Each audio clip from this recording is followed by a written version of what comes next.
મને વિસાવદર વિધાનસભાનો ધારાસભ્ય બનાવ્યા પછી મુખ્યમંત્રી સાહેબને ફેસ ટુ ફેસ મેં પૂછ્યું કે સાહેબ હું વકીલ છું, કાયદાની ચોપડી આખી 10 વખત વાંચીને તમારી સામે ઊભો છું, લ્યો આ ચોપડી, કયા પાના પર કઈ લાઈનમાં કઈ કલમમાં કયા શબ્દમાં લખ્યું છે 40% જમીન તમારે કાપી લેવી, બતાવો, જાઓ, હું જોઉં છું કે ક્યાં લખ્યું છે।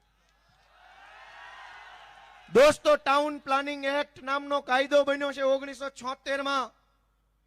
એક પણ જગ્યાએ 1 ફૂટ જમીન કાપવાનું પણ ચોપડીમાં લખ્યું નથી ક્યાંય, છતાંય 40% જમીન ગુજરાતના તમામ શહેરોમાં ખેડૂતોની કાપી લેશે।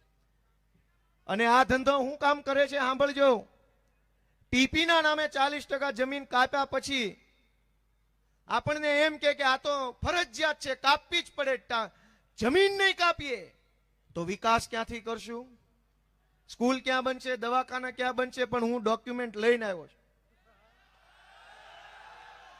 આપણને ભાજપના ઠોઠ નેતા જેવું પોહાય નહીં, પાકું કામ જોઈએ, ભણેલ ગણેલ માણા ટાઈપનું।